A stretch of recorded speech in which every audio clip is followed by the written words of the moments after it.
And today I want to talk to you about what is ahead for match season 2023 and what are my thoughts on what you should be worrying if you are applying to this match season, or for the new ones that are maybe not going to make it to this match season but for the next year. What should be in your mind?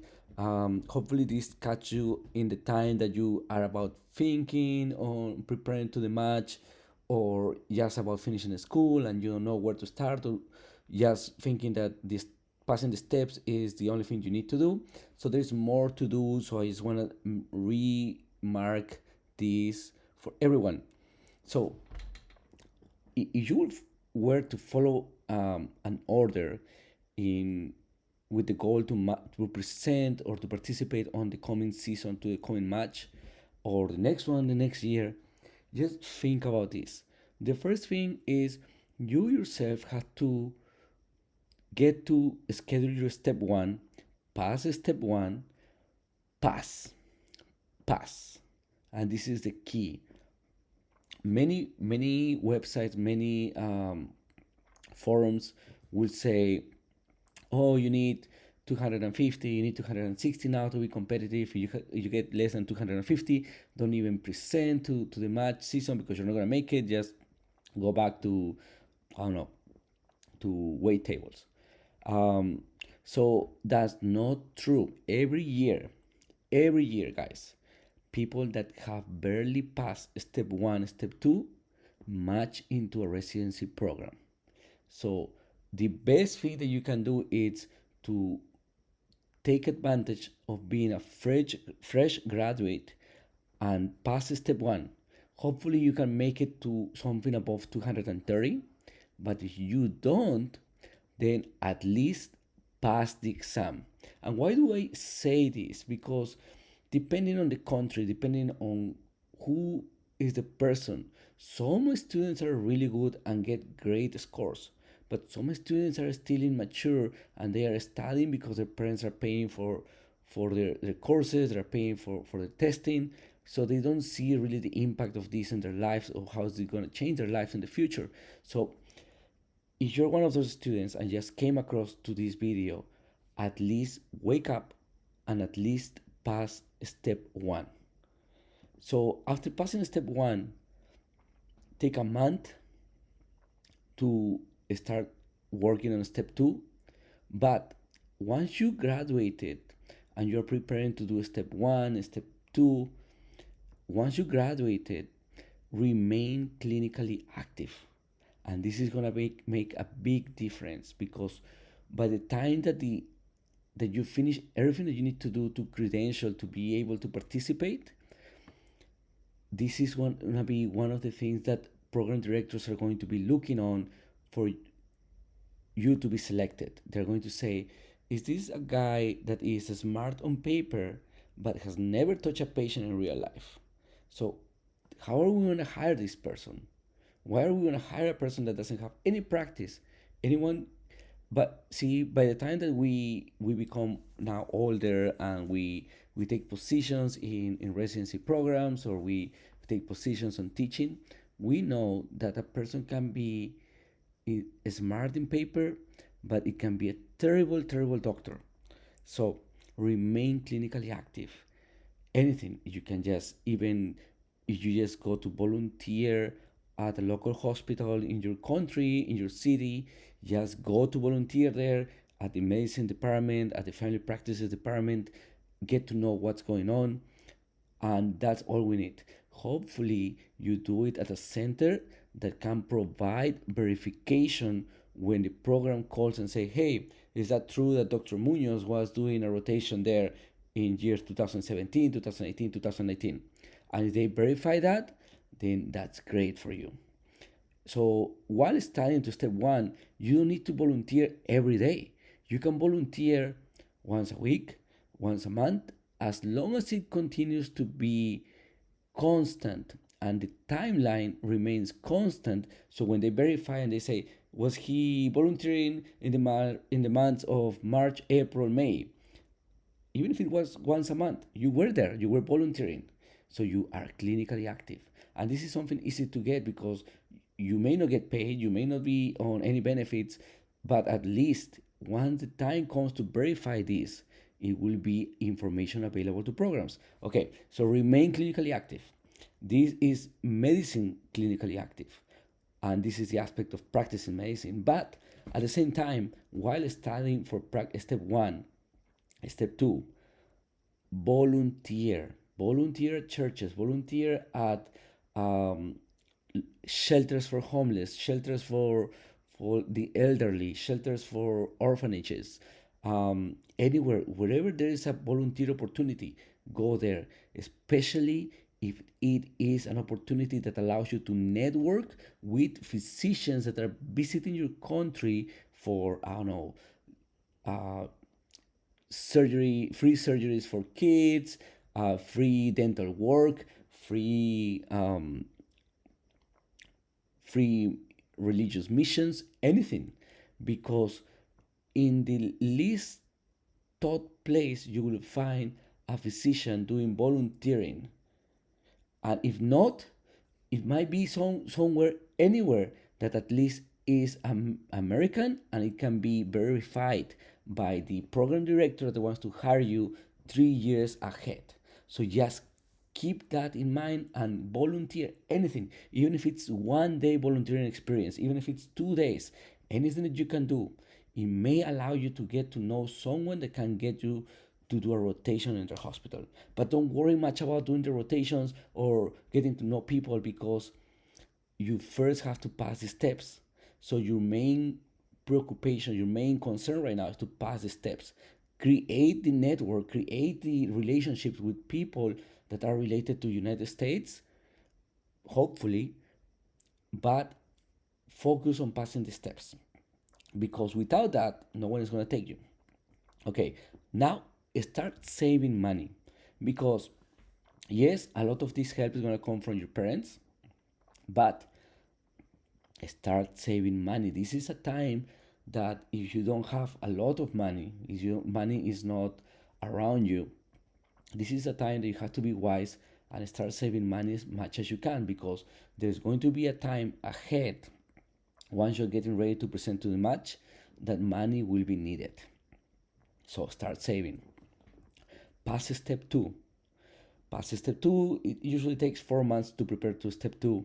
Pass, hopefully you get more than 230, which seems to be the current average. And again, remain clinically active. Volunteer as much as you can, but don't let this interfere with your step two. But keep this going, the volunteering and being clinically active. And why do I keep saying this?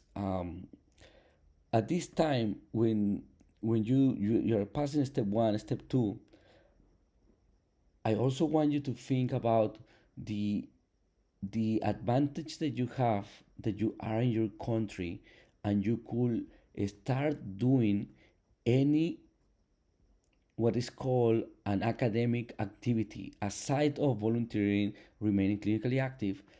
Look for an opportunity to do a poster presentation, a research topic, anything research. It doesn't need to be um, life changing, or or that is going to alter the current situation of HIV or diabetes. No, it just has to be something.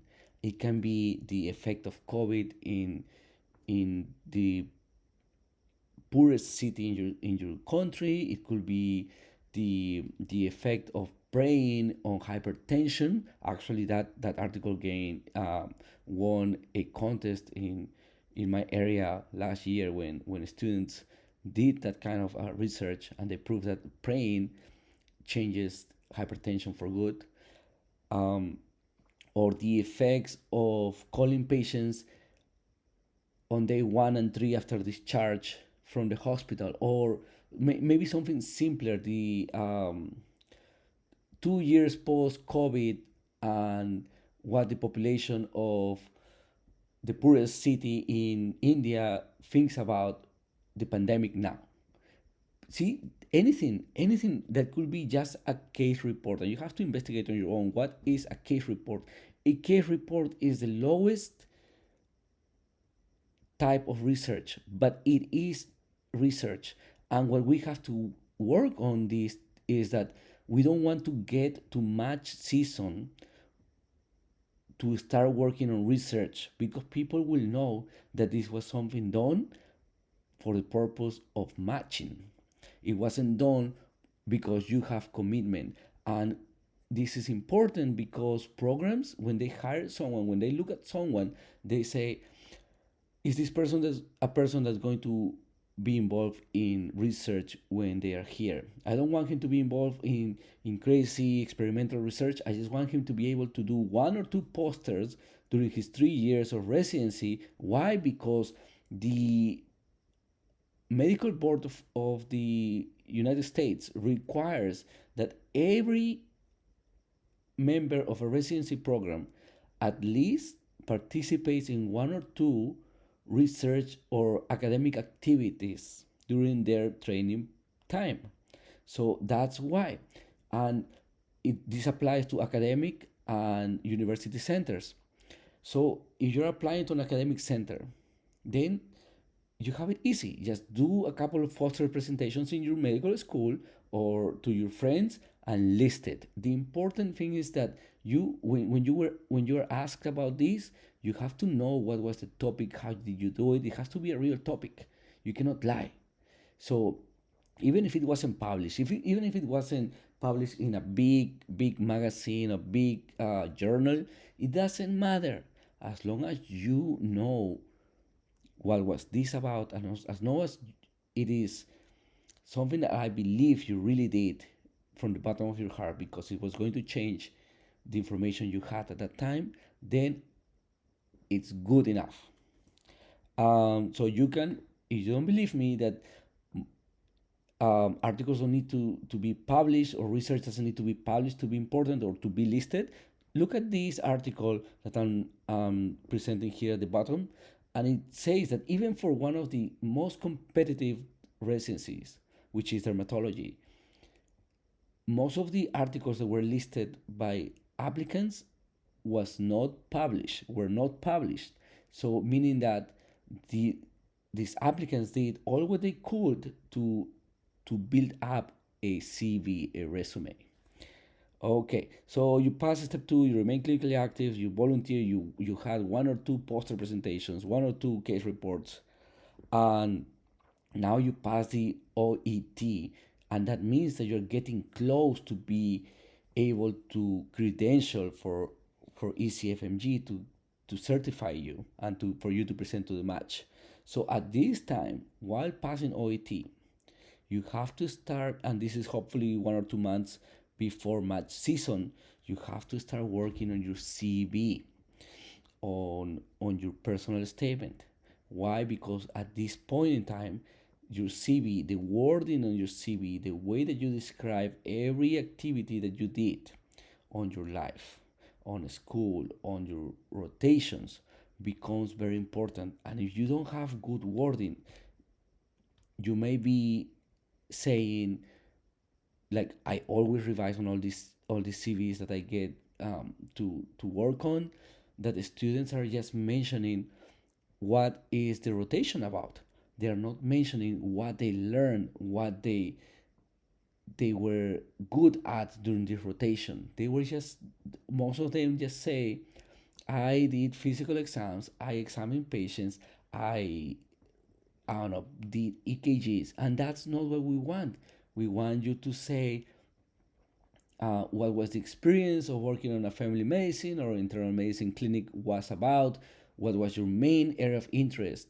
And this could be palliative care, this could be hypertension, chronic disease management, this kind of wording, because that is what we're looking for. Okay, so you pass the OET, you are working on your CV, you're working on your personal statement, which takes weeks. If you want to have a really good personal statement, it may take weeks for you to finish it. So don't delay working on your personal statement. And so it is 1 or 2 months before match season. At this time, you have to start working on your observerships. working on your observerships, trying to get a virtual observership or an in-person. An in-person is way more expensive, can go up to $7,000 in total cost if the rotation is free, or it can be $1,500 top if the observership is virtual. Hopefully you get to find a free virtual or in person, but the sad truth is that day by day many doctors are finding this need as a lucrative option, and well, it is what it is. So that's why I'm saying save money so you can pay for at least for a virtual observership. Why? Because I have students that have matched this year just with one or two virtual observerships. So the old thinking that no 3 months of USCE is required and that's the norm and that's what you have to get and otherwise don't even try, it's no longer true. It may be true for very competitive places, but if you're applying to a place that is a community program, that is a county hospital where there is a need for people to work there, then as long as you have one and you have the right words when you interview, then you give me the reassurance that you are ready to work in United States, then I will hire you. So observerships, virtual are the way to go these days. If I will be in this situation, I will probably go for virtual only because I didn't have money at this time. Okay, match season has come. You you're going to the match season, but you continue volunteering. You continue remaining clinically active in your country. Why? Because it's going to be important. It's something that's going to come out during the interview. And if you say during the interview time that you do for the last 2 years you were just studying, then they will be looking at you with concern because obviously you don't have any experience. You just come out of 2 years of not being active. So practice for the interview at this time. Practice for the interview. Um, Start watching videos about how to interview and what's important because it's no longer important that you just say, yes, I'm a hardworking person. Yes, I like to work with people. Yes, I'm kind and I stay awake all night working hard and studying. That's not important anymore. What is important is that you know what was an ethical dilemma. And an ethical dilemma is not what you're thinking. An ethical dilemma is, for example, the situation of a patient that cannot speak for himself, and you as a doctor follow the path to make a decision for him, which is not just as easy as saying, okay, he needs to survive, let's do this. No, there's a path, and that path usually involves an ethical team in each hospital to discuss this case and to prepare a solution for a patient. So practice for the interview, and this I really recommend you to look for a team that can help you with interview questions. It's not enough for you to practice with one person and you're both probably misleading each other. You have to look at someone that probably is a resident or already a doctor that may charge you to train you for interview, but it is worth it because this is going to be your life. And once you're a doctor, you're gonna make tons of money. So I know it's hard. I know it's hard to think about it, but it may be of your benefit. So continue saving money, continue practicing for interview, pay what you have to pay, present to the match, and now you're in there. You're hopefully about to match, get a pre-match offer. But if not, think soap. Think the soap process. And when you get into the soap, you have to make your own reflection on what was probably wrong on all these steps. And hopefully you are a fresh graduate. Hopefully you pass all the testing on first attempt. Even with low scores, if you did match on this try, then it may be your interview skills because interview skills, guy, becomes one big important thing when you are presented to the match. Why? Because every year we fail at identifying people with mental illness, people with um, alcoholism, people with drug use, people with poor interpersonal skills, liars, um, people with anger management problems.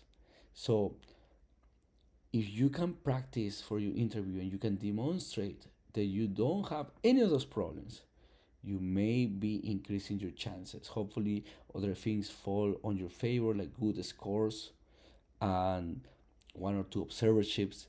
But at the very basics, this is the path to present to a match season.